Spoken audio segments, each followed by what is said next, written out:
Jake Paul vs. Mike Tyson medical suspensions.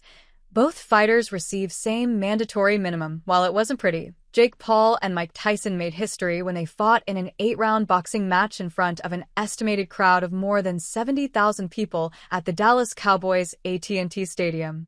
That's not to mention the reported 108 million live global viewers as well as a result of their match, which went the distance and saw Paul, 27, win a decisive unanimous decision against 58-year-old Tyson.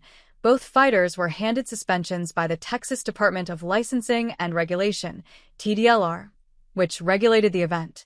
Co-main event participants Katie Taylor and Amanda Serrano will also sit on the shelf as a result of their war that saw the former defeat the latter by controversial unanimous decision. On Thursday, MMA Junkie acquired a list of the suspensions from TDLR.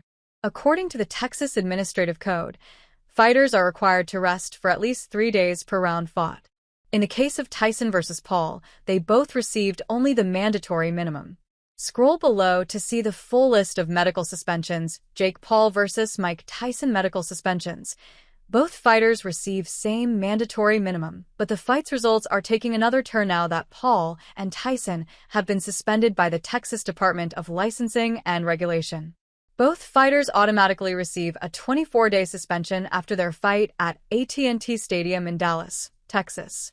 However, the suspension is not to punish the two boxers for anything wrong. It's just to ensure that they both physically recover after the grueling boxing match. In fact, the mandatory rest is calculated by the number of rounds fought. Since it lasted 8 rounds, 3 days are required per round.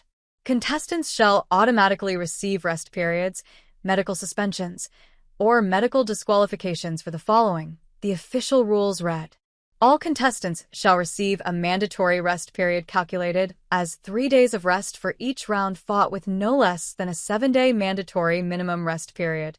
But beyond the break, Paul plans to continue his promising boxing career.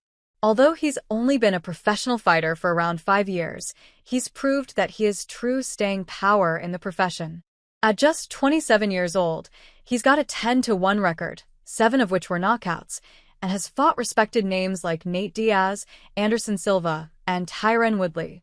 But Tyson, at 58, might be calling it quits after the Paul fight. He even took to X afterward to explain the medical journey he's been on since June, and despite the loss, he's happy he was even able to get into the ring. This is one of those situations when you lost but still won. I'm grateful for last night. No regrets to get in ring one last time. I almost died in June. Had 8 blood transfusions. Lost half my blood and 25 pounds in hospital and had to fight to get healthy to fight, so I won, he wrote on social media.